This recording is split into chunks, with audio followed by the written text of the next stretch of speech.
এখানে আপনাদেরকে ভাগবত থেকে একটা কথা বলবো। এই যে গৌর হরি আমার শ্রীখোল করতালের মাঝে নৃত্য করছেন কেন? ও মায়েরা গল্প করো না বাবা। সত্য যুগে একজন শিষ্য ছিল, মন দিয়ে শুনতে পাবো, যার নাম ছিল পুণ্ডরিক। শিষ্যটির নাম বাবা আস্তে সত্য যুগে একজন শিষ্য ছিলেন, একনিষ্ঠ শিষ্য, যার নাম ছিল পুণ্ডরিক। আর তার একজন গুরুদেব ছিল, গুরুদেবের নাম কিন্তু শাস্ত্রে পাওয়া যায় না। প্রেম সে বলে রাধে। তাহলে একজন শিষ্য ছিল পুণ্ডরিক, আর তার গুরুদেব ছিল। ওমা গুরুর আশ্রমে শিষ্য থাকতেন, ভগবানের জন্য ভোগ রান্না হতো, গুরুদেব ভগবানকে নিবেদন করতেন, সেই প্রসাদ প্রথমে গুরুদেব পেতেন, তারপরে শিষ্য পেতেন। প্রতিদিনের ব্যাপার।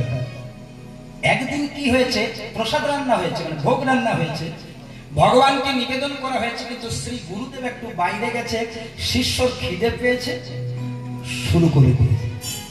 গুরুদেব এসে পরে বলছে, হ্যাঁ রে গুরু প্রিয়া লেগে গেল যে, গুরুর আশ্রমে থেকে গুরুর নিষ্ঠাটা তো রইল কোথায়? আমার এখনো সেবা হয়নি, তার আগে সেবা করলি। আমি তোকে অভিশাপ দিলাম, সত্য যুগে তুই আমার শিষ্য হতে পারিস, কিন্তু ত্রেতা যুগে তোর ভেকুলে জন্ম হবে।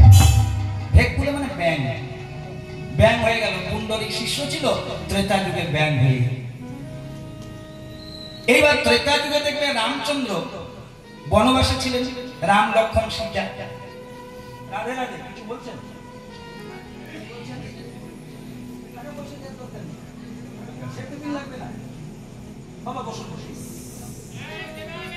না না, প্রেম সে বলল, ঠিকই বলেছে। বাবা মাকে এসেছিলেন শেষে দিবেন,